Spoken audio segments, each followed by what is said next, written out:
Did you know that most South Korean men are trained shooters? Yes, if you randomly pick a Korean man on the street, chances are he'd had military training and knows how to handle a rifle. Hello, I'm Nara Kim.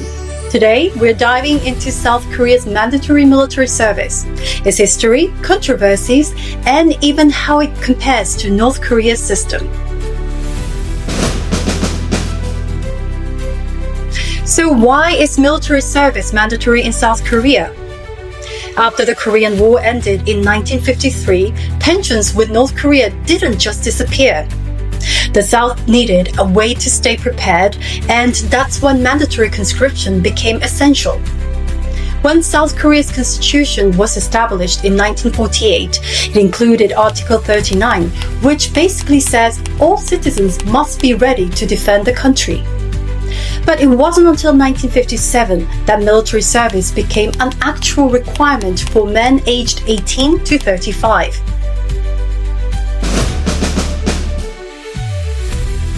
So how long do South Korean men serve? That depends on the branch of the military. Army and Marine Corps, 18 months. Navy, 20 months. Air Force, 21 months. If you're placed in an alternative service role, like public service, it could take even longer. Women are not required to serve, but they can volunteer as officers or non-commissioned officers.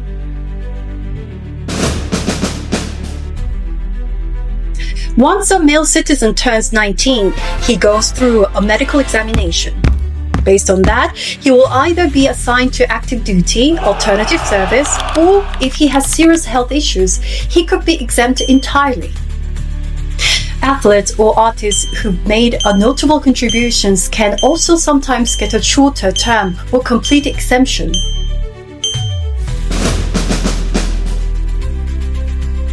Now, military service in South Korea isn't without controversy. Some people try to dodge it altogether, and not just for health reasons. Take Yoo Sung-jun, a famous pop star who suddenly became a US citizen right before his draft. The South Korean government saw this as desertion, and he was banned from the country for years.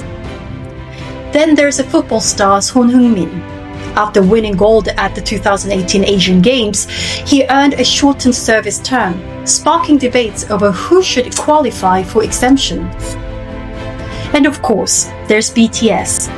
For years, people argued whether they should be exempt due to their global impact. But in the end, they chose to enlist, showing just how strong the expectations is for men to serve.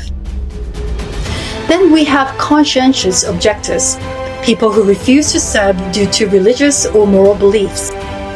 Until 2019, they could be jailed for refusing. But now, South Korea allows them to do alternative civilian service instead.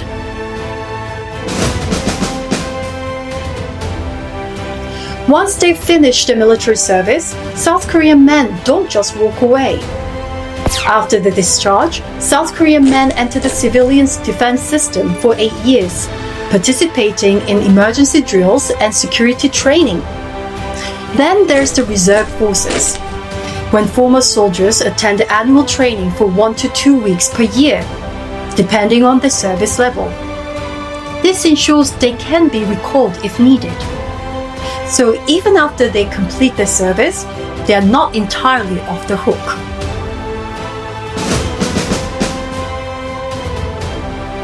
Let's take a look at North Korea. It is way more intense. Men, up to 10 years of mandatory service. Women, about 5 years. There's no escaping this, and it's seen as a top national priority.